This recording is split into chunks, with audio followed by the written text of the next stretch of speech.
Alors, on a pas mal de choses à voir cette semaine, pas mal, oui, mais on va changer un peu, on va varier un peu cette semaine, ça va être sympa. Et on va commencer tout de suite.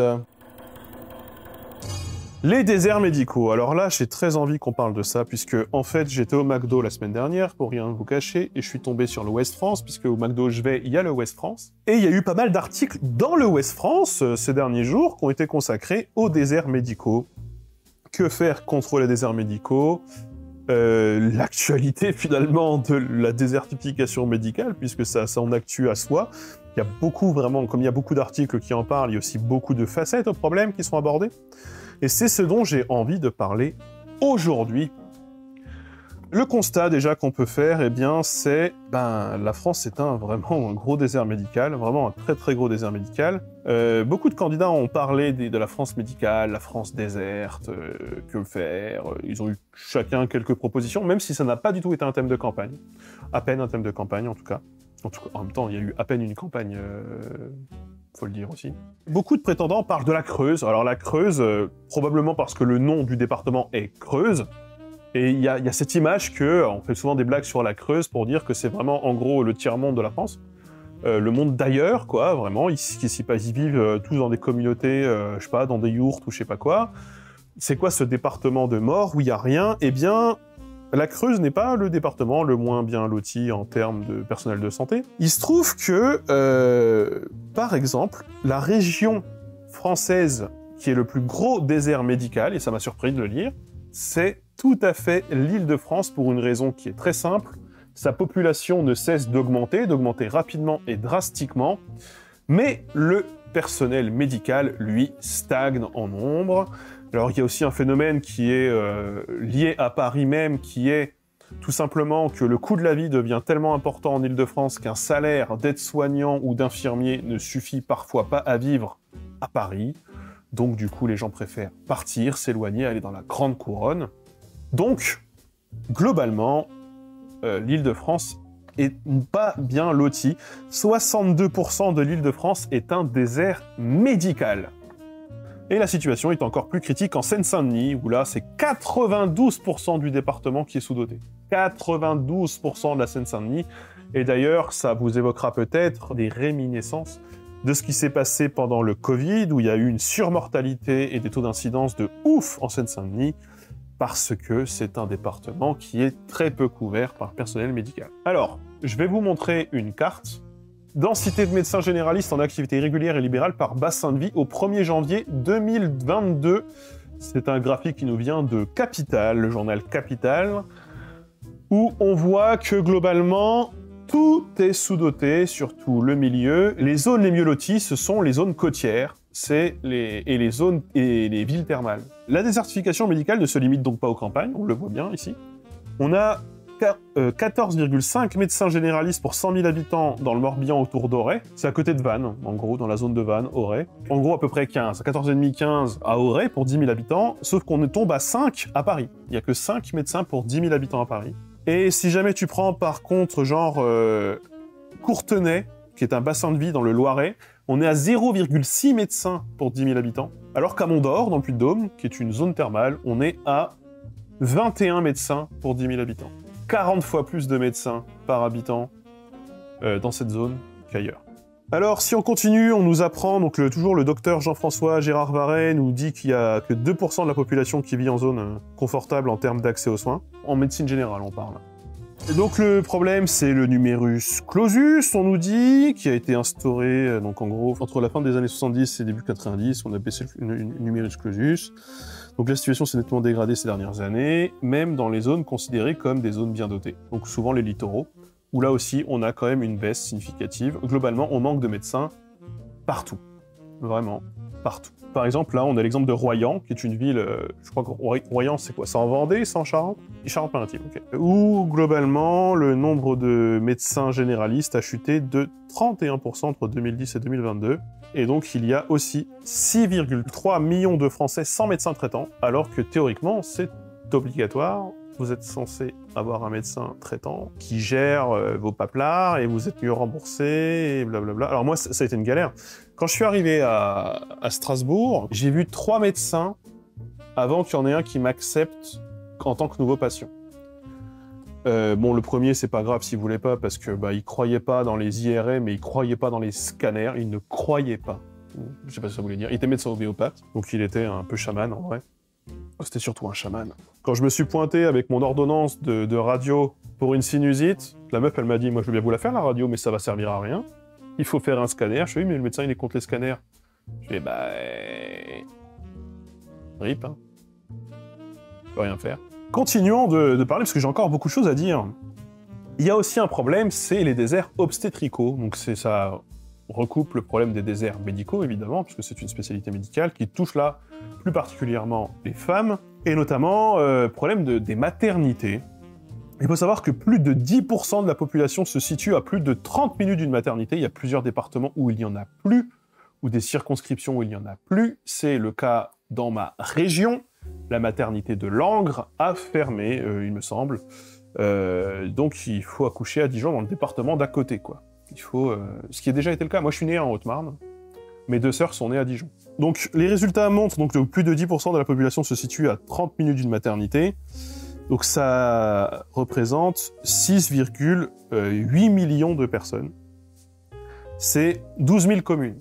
Et il y a 1,3 million de personnes, donc à peu près 4 000 communes, qui se trouvent dans un désert obstétrical concret, parce qu'ils sont à, je crois, près de 80 minutes de route. Je sais plus exactement, je l'ai plus noté, mais il me semble que j'ai vu ça.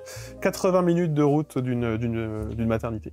C'est énorme. Donc, si on parle des départements, l'Indre est l'un des départements français les plus touchés par la désertification médicale.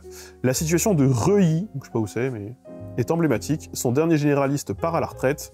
Le maire tente de trouver une solution et les patients sont inquiets. Donc ça, c'est pareil, c'est un autre article. Hein. Là, récemment, et c'est une première, au Mans, donc la ville du Mans, quoi, c'est comme une grande ville, le Mans, les urgences ont dû fermer entre 14h et 20h30 le jeudi 31 mars, pour la première fois de son histoire, parce que ils avaient 4 des 6 infirmiers qui étaient absents et qui n'étaient pas remplacés. C'est terrible. Là, un autre article de Ouest France nous explique, donc du coup, oui, parce qu'en gros, la question qu'on peut se faire, c'est qu'est-ce qu'on peut faire contre les déserts médicaux? Non, c'est un problème. Déjà, un truc à faire, c'est d'avoir plus de médecins. Moi, ma dentiste, elle est roumaine, par exemple, parce qu'il y a beaucoup de dentistes roumains et espagnols qui s'installent en France. Ça me paraît être une première chose. Alors, dans les choses qui sont apparues, là, on a le vendredi 1er avril, on a eu la génération de la téléexpertise, qui soi-disant devrait permettre aux patients en situation d'urgence de réduire le délai d'attente pour obtenir un rendez-vous médical chez un spécialiste. Là, j'ai envie de vous parler très spécifiquement des problèmes dermato. Moi, j'ai voulu avoir un rendez-vous chez un dermato, c'est 1 an de délai. Alors que, quand ma femme prend rendez-vous chez le dermato, elle a 1 semaine d'attente. Qu'est-ce qui explique cela? Les soins de ma femme sont des soins non remboursés. Moi, c'est une consultation remboursée tarif sécu. Donc quand elle y va, donc c'est qu'elle a un problème, elle a une maladie de peau, plein pot, super cher, hein, elle raque cher. Là, dans la semaine, t'as un rendez-vous. Et j'en ai parlé à ma généraliste qui m'a dit, en gros, oui, les dermatos, les consultations de base, les consultations de suivi ou globalement tout ce qui va toucher vraiment au problème, c'est-à-dire les cancers de la peau, la surveillance des grains de beauté, etc. Machin, c'est 1 an de délai. Les séances de laser pour vous faire épiler, c'est 1 semaine.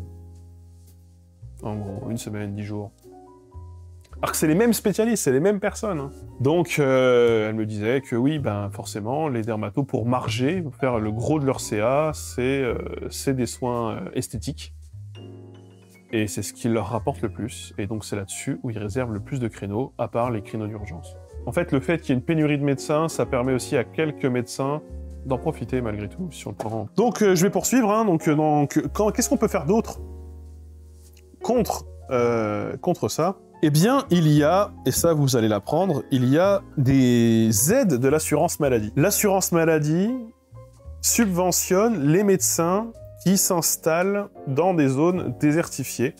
Alors ce sont des dotations qui sont assez importantes. Dans les trucs aussi que les communes font, c'était le cas de la commune de Damgan, ou Damgan, je sais pas, dans le Morbihan je crois, qui va racheter par exemple les locaux de 2 médecins qui partent en retraite. Alors c'est 600 000 €, donc ils se disent putain c'est un gros budget pour la commune, on sait pas si on les a.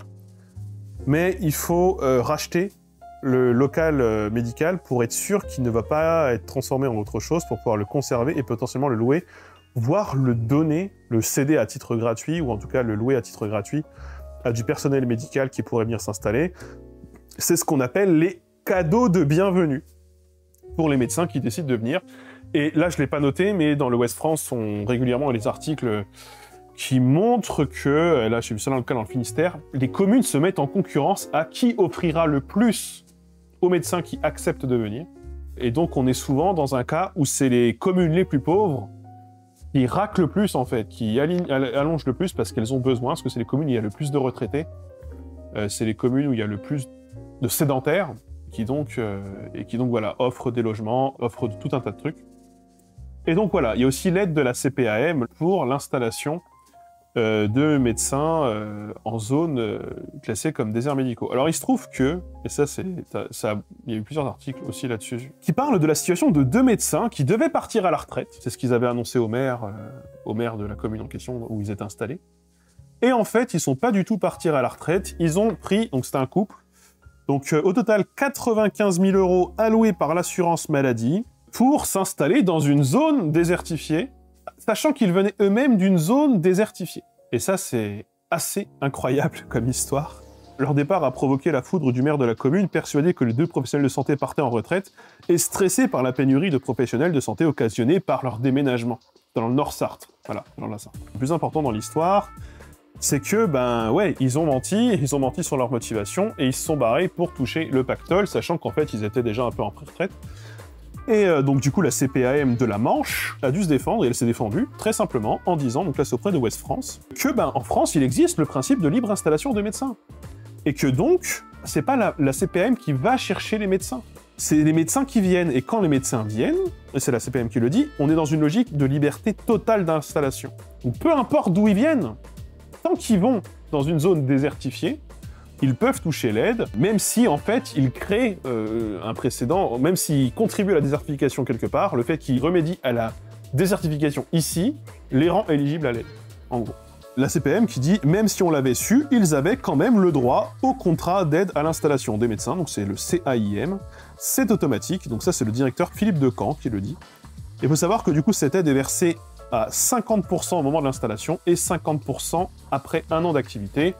Elle est allouée sur le temps, par rapport au temps global que tu passes, au nombre de jours travaillés dans la semaine, et c'est jusqu'à 50 000 € par médecin.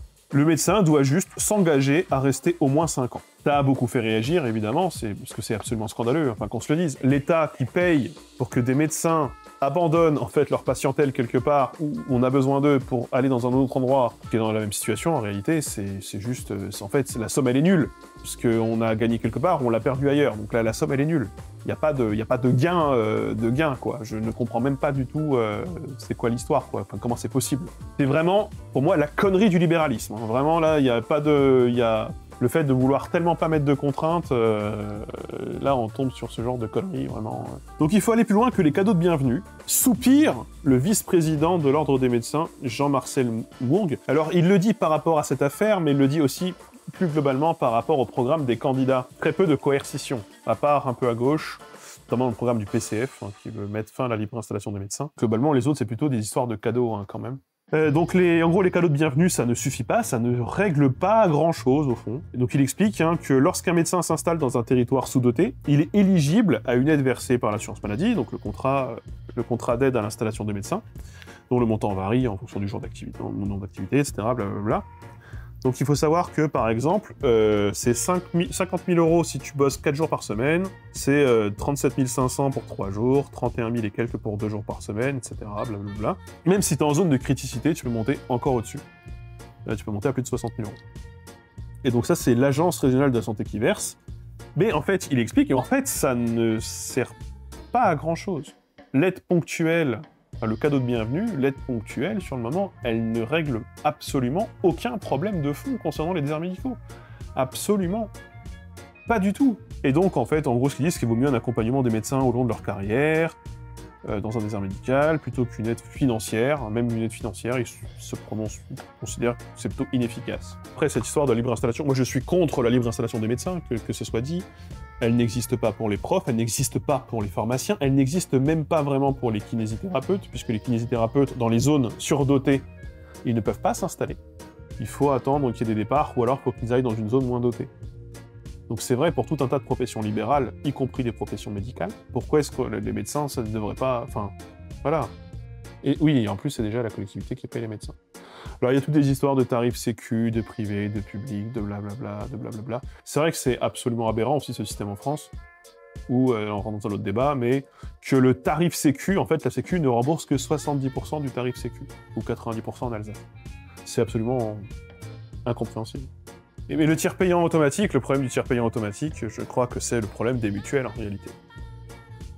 Donc bon, moi je suis assez désabusé par toute cette histoire, je trouve ça assez incompréhensible.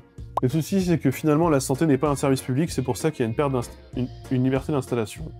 Ce qui n'est pas le cas des profs. Les profs du privé choisissent leur zone par rapport à leur mobilité géographique. Les profs du public ont des zones de recrutement imposées par le ministère. Alors non, quand tu es un prof du privé, tu choisis pas ton établissement. Je crois que c'est juste région, je crois que tu peux pas être muté en dehors de ta région quand tu es dans le privé, tu ne choisis pas non plus forcément ton établissement. T'as pas une totale liberté d'installation quand tu es professeur dans le privé. Après l'école privée, je suis pas très pour, hein, de toute façon, je vais pas mentir.